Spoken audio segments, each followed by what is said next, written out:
दुखद और काला दिन है भारत के लोकतंत्र में।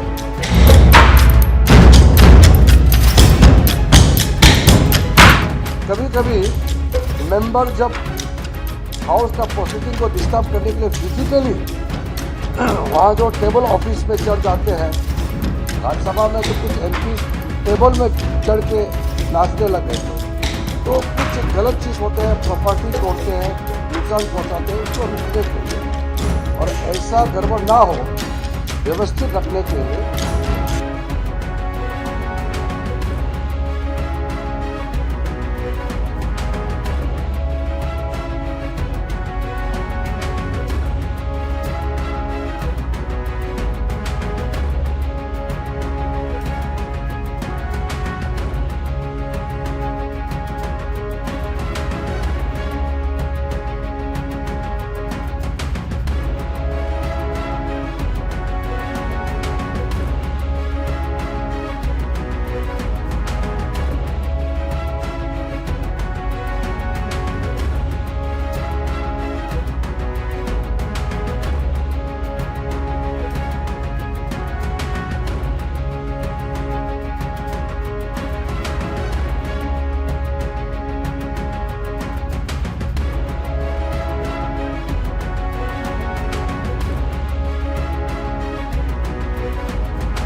और काला दिन है भारत के लोकतंत्र में।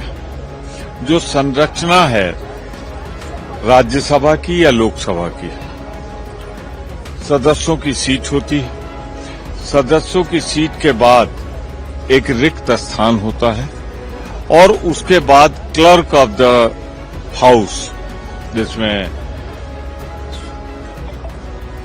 वो हमारे सचिव क्लर्क बैठते हैं, जिनसे हम लोग पता लगाते हैं कि सदन की कार्रवाई क्या है, हमारा नंबर कब आएगा या किस किस ने नोटिस दी है, या कुछ जानना होता तो वहां तक जाने का अधिकार है।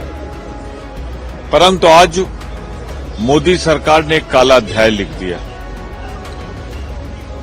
जो जहां हम लोग बैठते हैं उससे जाने के लिए क्लर्क स्टाफ की तक जो स्टाफ बैठता है, कमांडो लगा दिए, जो कहे जा रहे हैं विशेष रूप से बुलाए गए थे, कोई कह रहा है सीआईएसएफ है, कोई कह रहा है कुछ, उन्होंने बलपूर्वक सदस्यों को स्टाफ तक जाने से रोका, जिसमें हमारी महिला सदस्य भी शामिल थी।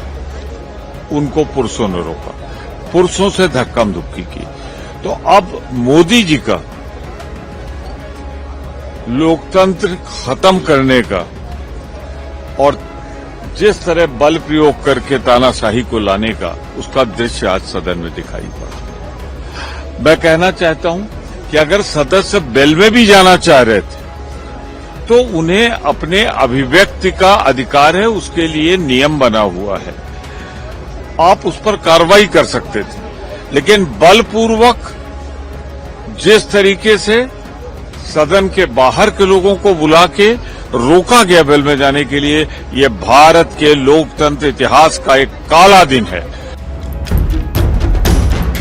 मल्लिकार्जुन खड़गे ने चिट्ठी लिखी है राज्यसभा चेयरमैन को, उन्होंने कहा है कि सीआईएसएफ वाले क्यों बेल में आ जाते हैं उनको रोकने के लिए, और उनका कहना है CISF has taken over Rajya Sabha. मैंने अभी मैंने जानकारी लिया है, जो पार्लियामेंट का व्यवस्था है, मार्शल रहता है और उसके अतिरिक्त जो सीआईएसएफ का व्यवस्था पार्लियामेंट का सिक्योरिटी के लिए बनाया हुआ है। वो तो पार्लियामेंट मेंबर्स खुद का डिमांड था कि पार्लियामेंट का सिक्योरिटी अच्छा होना चाहिए, अच्छा पुख्ता होना चाहिए। पिछले साल कोई पार्लियामेंट का गैलरी में जाकर के भी कुछ हरकत की है, तो पार्लियामेंट का सिक्योरिटी एक सीरियस मामला है।